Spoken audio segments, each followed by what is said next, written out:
48 hours from their biggest game of the season away in Frankfurt in the quarterfinals of the Europa League. Domestically, it's been a campaign to forget for Big Ange's side. They've shipped 17 league defeats and 49 goals.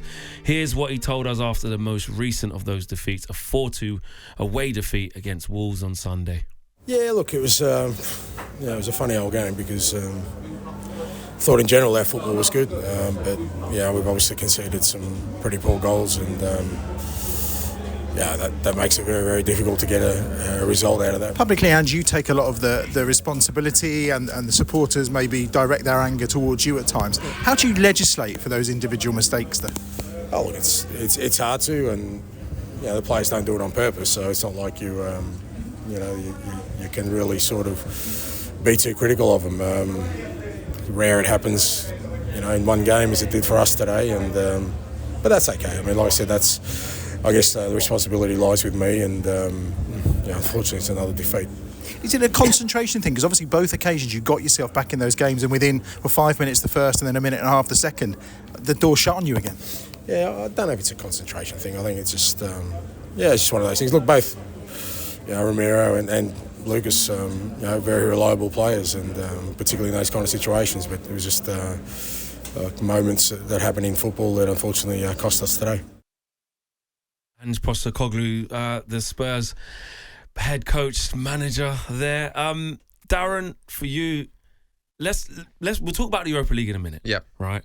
Away from that, with this season, with how bad it's been, is there any defence for him to even be able to keep his job? Look, firstly, it's unacceptable what's happened with Spurs this season. 17 defeats? Only Wolves and the bottom three have more defeats this season. Where are they? 15th in the league. They don't draw. They can't draw a game. I think 4, the fewest in the Premier League, along with Southampton. They either win or they lose. And this season, it's the majority of defeats. Losing, You can't justify it. You can't. But you can't legislate for some of the mistakes that have been being made, individual mistakes. I think it was Sarr and Basuma, wasn't it, one when they gave away penalties? I think it was Chelsea. Yeah. You can't. That's not the manager's fault. Now, I'm not taking any blame away from Ange Postecoglou because he has to take the buck. He is the manager. The 4 errors at the weekend against Wolves were shocking. I mean, diabolical. World Cup winner, Romero, allowing the player to nip in and then Strand Larsen getting the tap in. Vicario, however good he is at shot stopping, looks scared to catch the ball. I think he could have caught the first one. He parried it to Aït-Nouri and then he done the rest. Next one, he parried it into Jed Spence. And look, I can't criticise Lucas Bergvall too much because he comes on, tries to make things happen. And usually does. Yeah, he usually does. He got caught, okay. And then obviously Cunha done the rest and scored. But is there any defence? The only defence I can say in Ange Postecoglou is it's been such a unique season in terms of they have had so many injuries, and this isn't an excuse. This is a reason why I feel some of this has happened this season. If Spurs had their full squad the full season, do I think they'd have lost 17 games? No, I don't think they would have. They wouldn't be anywhere near the top 6, in my opinion, still, because of the way they play. It's win or lose. But I think they'd have won a couple more than they've lost.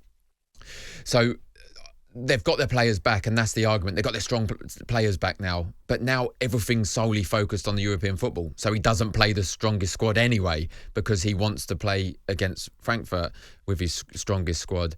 I really wanted it to work out for Ange. I really did. I've backed him for a long, long time. And as I said earlier in the show, I have one toenail left in the Ange in train. And I hate to see the state of that toenail. That is solely Thursday night. If he doesn't win that, if you go out, which, let's be real, is in my opinion, I actually think it's likely. I would say, in my opinion, right? Is he sacked by Friday morning? No. I think he stays till the end of the season. I don't think he starts next season. I think if there was an opportunity, it's already happened to get rid of Ange Postecoglou this season, but he stuck by him. There's no benefit at all. The league's done. They're not going to finish any higher than 14. So doesn't that mean just get him out then? So what if it's Ryan Mason's the end of the season? There's nothing there. Just what's the point of him now? You have to pay him. You have to pay him off a little bit more than you would in the summer. I think conversations would have already been had with the right people. I know that. Yes. So I think there's no benefit in getting rid of him, even if you lose. Saying that, I think Spurs have got an actual good chance. The first leg, especially second half, probably some of the best stuff Spurs have played this season. If they can do that out there, then I believe they've got a good chance of going through. And there's just something, whether it's the optimism and the nervousness that I have for this game, that I think they will. I think they'll do it. I also would say even if they win this tournament, this competition, I think he might not start next season. I really do. Yeah.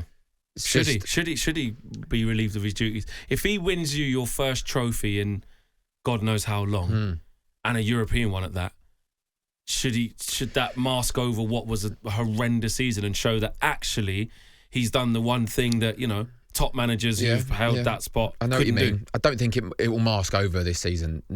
Absolutely not, because it's been horrendous. The league campaign is bread and butter. That as a Spurs supporter, that's where you want to be. You want to be higher up of the league.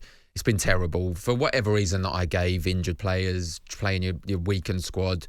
You can't mask over it, even winning this tournament. So it will be an unbelievable feeling if we could lift the Europa League.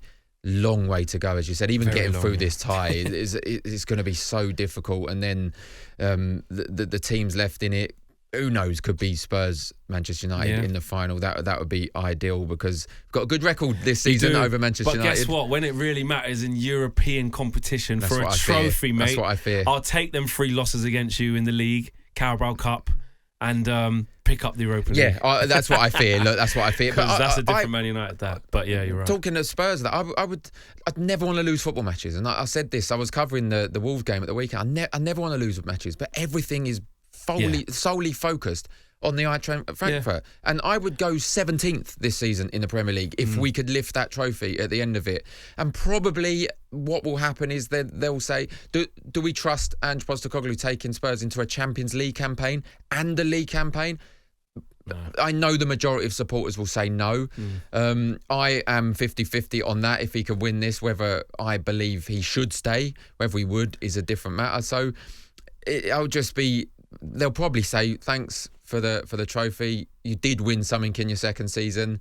Thanks for all the help. For me, honestly, Darren, I think he's out of his depth, mate. He's a goner. He's a goner, and I think that the way he handles the media and the way he shows that he's too emotional and too uptight about things, that doesn't help him.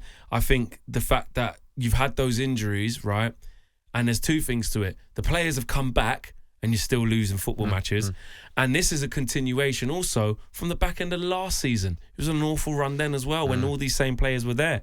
The signings that you've made under him, they've been okay, but they haven't really worked, let's be honest. I know that young Odobert got injured. That's tough, but young Archie Gray coming up from Leeds had to put Spurs on his back, play centre-half. Is great for him to play so much, but really difficult circumstances. The senior players have let him down. Vicario, like you said, doesn't look great anymore. What's happened to Doggy? You look at Dominic Solanke back off his injury, not doing enough. And I just think that the football that they play, the amount of defeats that they have, how easy it is to play against Spurs, undo them. This is a manager in the philosophy of him and of Ange. And I look at the managers that have gone on before him. It's like they had pedigree. Nuno did really well at Wolves. There's something there, around these parts. Obviously, you look at the fact that Mourinho's a winner, Conte's a winner, and the Pochettino story was incredible. But him, I'm just like, you got no allegiance to this guy. There's not any real work there. I know he's won titles in Scotland and the J League, is it? But it's no. He's done, mate. Sound like Rory there. Yeah, it's true though. Like he's done, Darren. I can't disagree with anything you've said, really. And arguably the best players we've had this season are the young players. Yeah. Archie Gray, as you said, Lucas Bergvall, Jed Spence. And Jed Spence was a player that wouldn't even play him for ages. Weren't even playing under Ange. Because of the injuries. Like I said, I really wanted it to work out for him. And I really, of course, as a Spurs supporter, I hope we can lift the Europa League. But it's going to be so difficult. And even winning this trophy, I know the majority of supporters won't want him around either way. Who do you think could come in if he does leave? Who are you looking at? Is it Iriola? Is it Glasner? Is it Marco Silva? Is it someone on the continent? Who are you looking at? It's all of those you said. And I'm going to throw a name in then that probably going to be upset a few fan base. Go on. But Kieran McKenna, I think, could be an ideal replacement. I think he'll leave Ipswich? I don't think he'll leave Ipswich. What, if Tottenham come knocking, he won't leave Ipswich? I've just got a feeling he runs that club inside out. He got the back-to-back promotion. Yes, I expected them, and he probably expected them to do better. But he's coached at Spurs. He don't know what the relationship's like with Daniel Levy, but I can't see it being bad because he's such a good guy. He's a great manager. If Spurs come calling, I think that could be one of the clubs that could tempt him away from Ipswich, albeit he's a legend there, probably deserves a statue for what he's done for that football club since arriving. And there's a certain player in Liam Delap that could come with him. And look, I've got such an affiliation with Ipswich. I hate to say it, but I support Spurs. So as a Spurs supporter, I'd love to see it happen. I'd love to see it happen. I just think it's going to be fascinating to see where this goes for Spurs. I can only see it going one way, mate. I know you're hanging on by a toenail, lifting that trophy at the end of the season. You're not gonna. Tottenham aren't going to win it, mate. They won't. He always wins things in his second season. Yeah, not this time. Not this time. On AM, on DAB, via the talkSPORT app and on your smart speaker. talkSPORT.